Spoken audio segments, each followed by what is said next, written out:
I am the tofu golem. Please enjoy the video. In this video, I will explain how to make pancakes for baby. First, gather your ingredients. You'll need 1 ripe banana, 1 egg, 1/4 cup of milk, and 1/4 cup of flour. Mash the banana well, then whisk in the egg and milk until combined. Finally, gently fold in the flour until just mixed, being careful not to overmix the batter. This simple recipe ensures a healthy and delicious treat for your little one.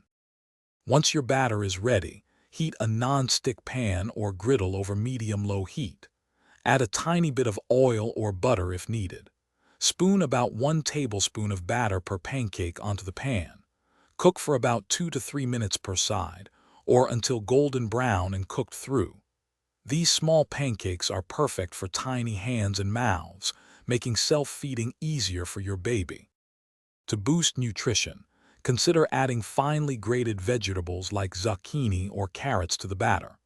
A pinch of cinnamon or nutmeg can also enhance the flavor without added sugar. For extra fiber, mix in a tablespoon of finely ground oats. Serve these delightful pancakes plain, or with a thin spread of unsweetened fruit puree for a healthy and tasty meal for your baby.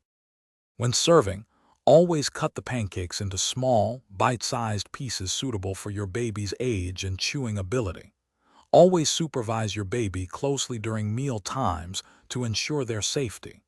Leftover pancakes can be stored in an airtight container in the refrigerator for up to 2 days. For longer storage, freeze individual pancakes and reheat as needed for a quick and easy meal. Thanks for watching. Consider subscribing if we helped you today.